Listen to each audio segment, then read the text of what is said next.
Episódio 3. O STF manda e assume as consequências. Parte 1. Como eu conheci a minha mãe. Maura, aos 10 anos de idade, vivia uma vida normal.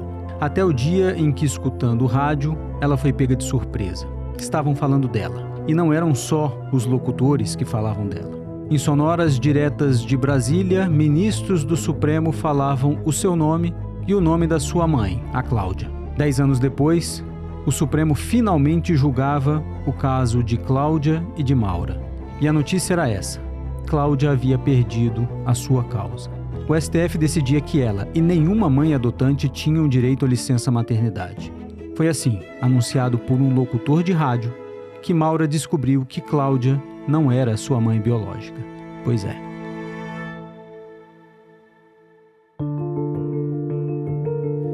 Neste episódio, nosso humilde podcast interfere decisivamente na história de Maura, para o bem ou para o mal. E como 4 letrinhas mudaram de vez o Supremo Tribunal Federal e a vida de todos os brasileiros. Este é o Paredes de Vidro, apresentado por mim, Felipe Recondo.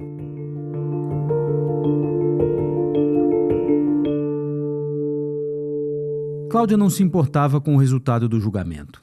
Ela não acompanhava mais sequer o processo.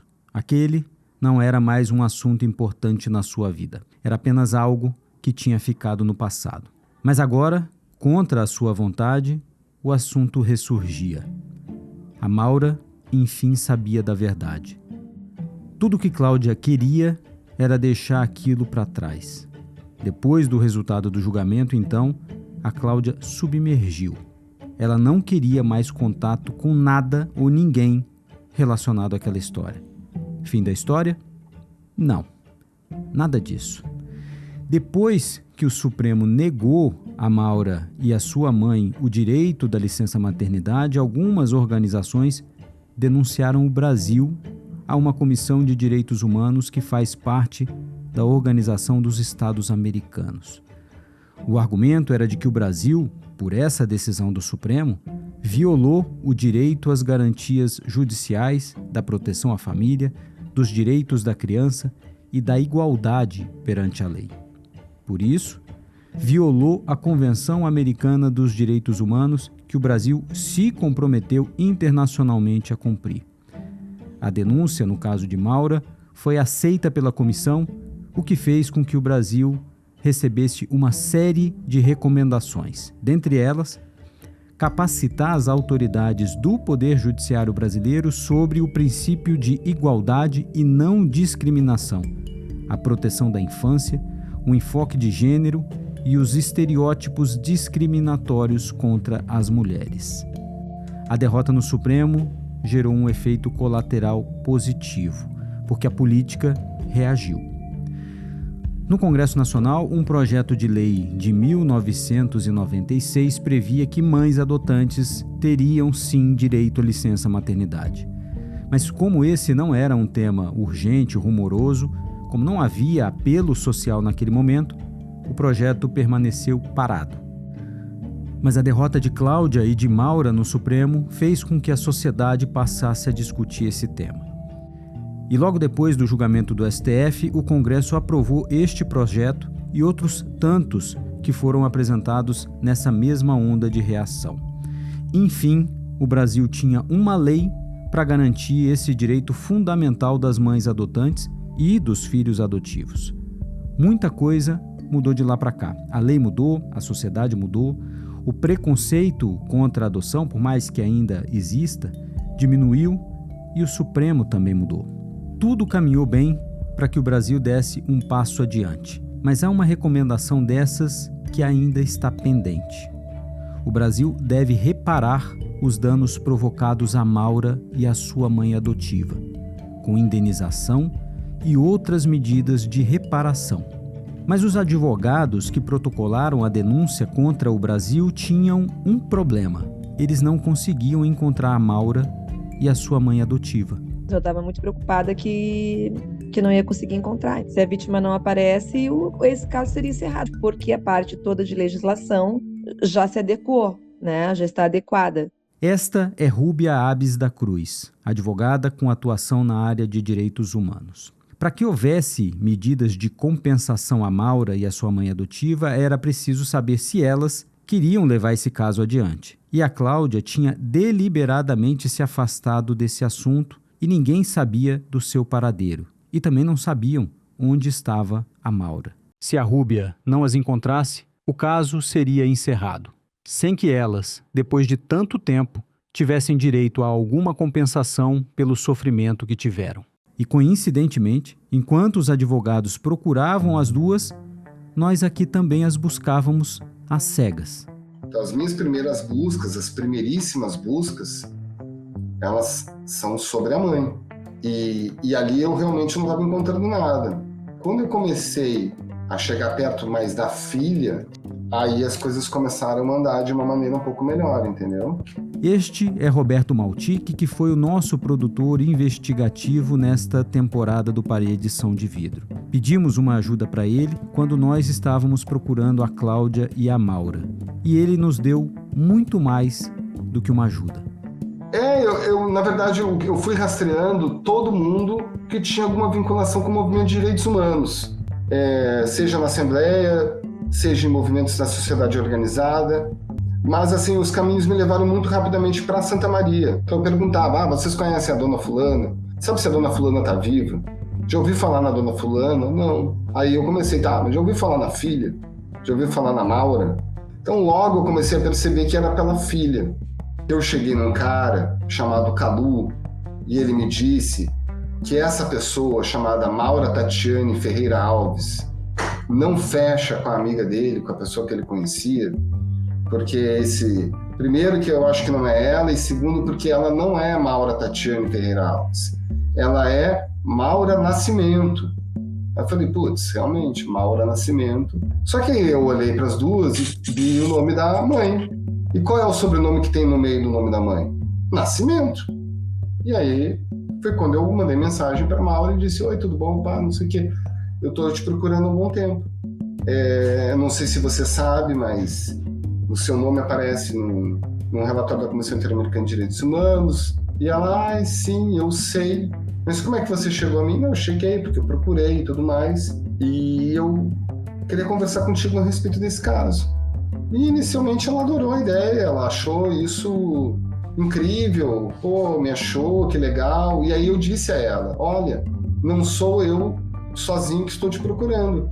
Tem uma advogada que atua na Comissão Interamericana de Direitos Humanos que está louca para te achar por conta desse episódio, porque ela precisa te encontrar para dar seguimento a um processo.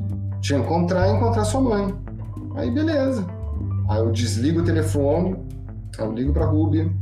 Olha, Rúbia, eu acho que eu encontrei. Tá, então vocês super ajudaram mesmo.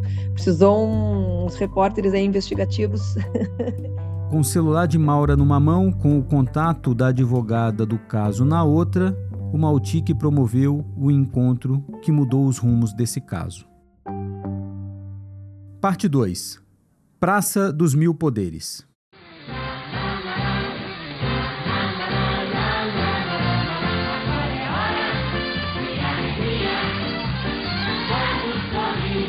No programa do Silvio Santos, lá pela década de 90, havia uma brincadeira em que uma pessoa era colocada dentro de uma cabine com isolamento acústico. Lá dentro, essa pessoa colocava fones de ouvido e aguardava acender uma luz para responder tão somente sim ou não.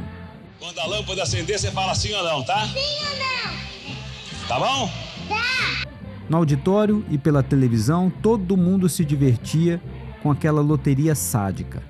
O apresentador perguntava se o participante queria ganhar de presente um pato de borracha.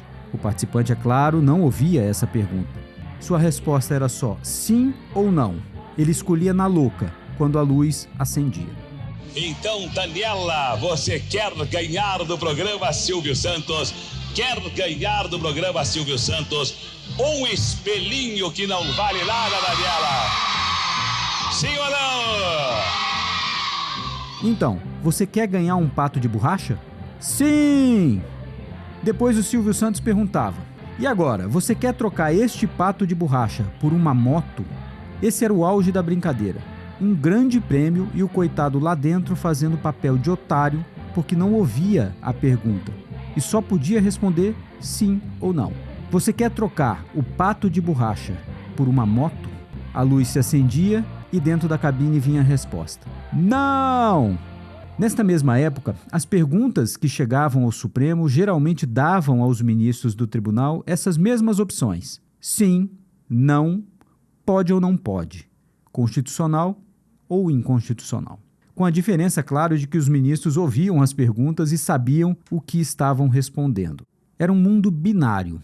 Era mais simples, mais fácil? Por um lado, sim, mas era também limitante. Porque nem sempre um conflito judicial, ainda mais tendo como base a Constituição, vai se resolver com esses carimbos sim, não pode, constitucional ou inconstitucional. Mães adotantes têm direito à licença maternidade? Não. Os anos passam, o Supremo foi mudando. As técnicas de julgamento da constitucionalidade das leis também foram se transformando. Uma nova lei foi aprovada em 1998 e também ampliou as formas de julgar se algo era ou não era inconstitucional. Permitiu, por exemplo, que o tribunal decidisse a partir de que momento no tempo a lei inconstitucional pararia de valer. Mas foi só muito recentemente que quadradinhos novos apareceram para o Supremo responder às perguntas que lhe chegavam na forma de processos. O Supremo já não mais dizia se algo era apenas inconstitucional ou constitucional. O tribunal passou a dizer como uma lei deveria ser lida, aplicada e aperfeiçoada para que aí então fosse constitucional. Quantos gramas de maconha fazem a cabeça de um usuário? Como um embrião humano pode ser usado em pesquisa científica? E como essas pesquisas podem ser controladas? Quantos vereadores deve ter cada município do país? Pode uma mulher retirar a queixa contra o marido agressor? O Congresso, ao votar a Lei Maria da Penha, diz que sim, que a mulher agredida poderia retirar a queixa. Mas o Supremo, sem derrubar a lei, julgou que não. Parecia que o Supremo tinha chegado no seu pico? Havia como ir além? Havia. Claro que havia.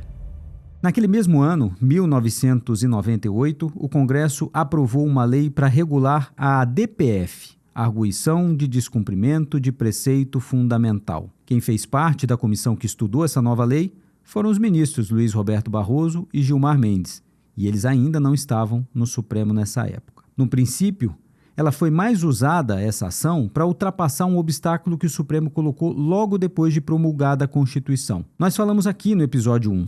Aquele Supremo da década de 90 fechou as portas para ações que contestassem a constitucionalidade de leis aprovadas antes da Constituição, como a Lei de Anistia. E uma das ADPFs mais importantes julgadas pelo Supremo foi justamente a que questionava se agentes da ditadura militar acusados de tortura podiam ser perdoados pelos seus atos. Em 2010 apenas, o STF analisou a compatibilidade da lei com a Constituição de 88 e rejeitou a tese que poderia abrir um caminho para o Brasil processar os seus torturadores. Havia uma outra função para as ADPFs, que só mais tarde seria usada, e muito usada. A ADPF pode ser proposta não apenas contra leis anteriores à Constituição, como era o caso da Lei de Anistia. A ADPF também pode ser movida contra qualquer ato do poder público que ameace lesar preceitos fundamentais. Numa explicação clara, esse tipo de ação pode servir para o Supremo coibir a violação a direitos fundamentais, mesmo que essa violação não esteja expressa numa lei. Pode estar expressa, por exemplo, numa prática institucional ou pode estar expressa na ausência de uma política pública.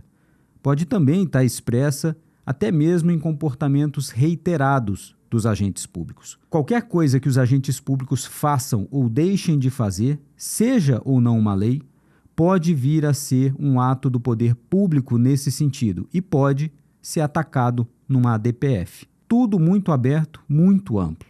Demorou alguns anos, mas os advogados se aproveitaram desse espaço amplo para questionar não mais uma lei específica, mas uma política pública.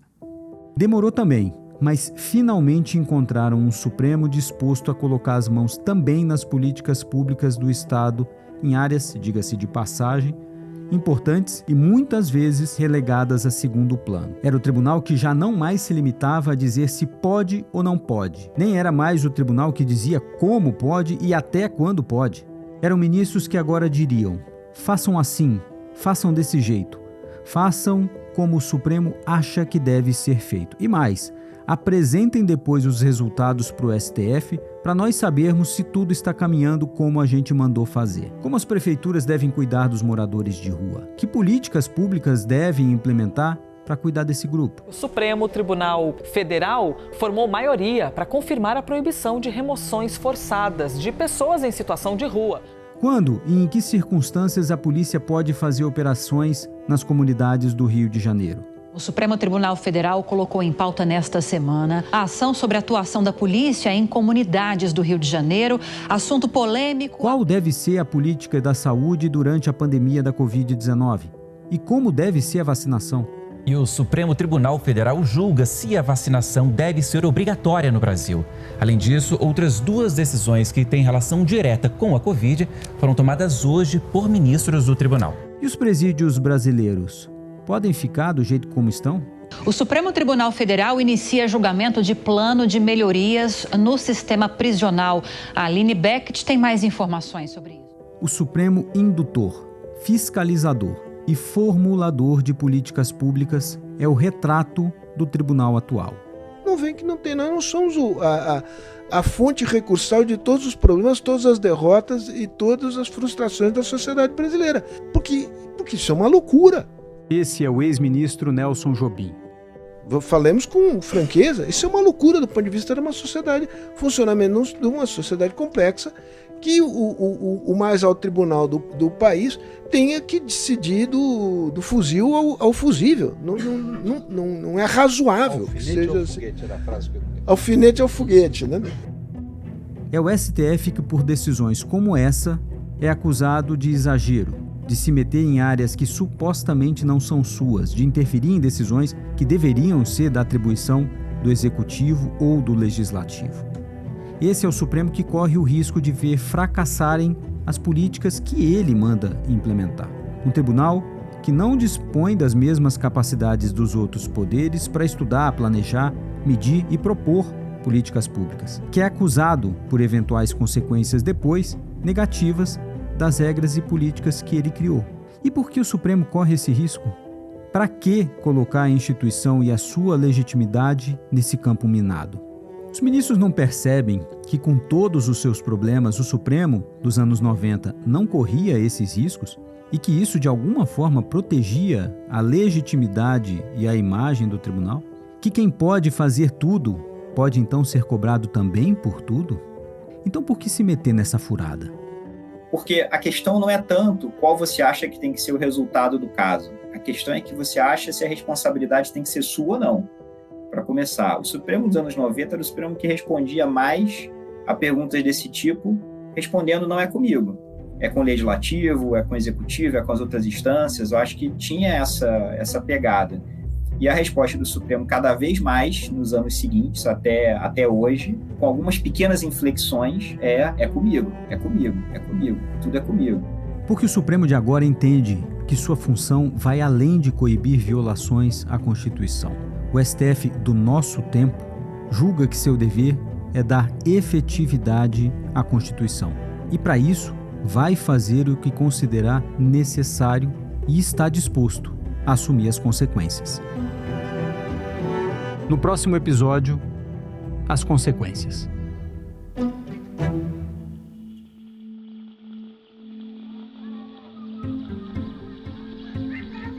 Eu sou Felipe Recondo, roteirista, apresentador e produtor executivo do Paredes São de Vidro.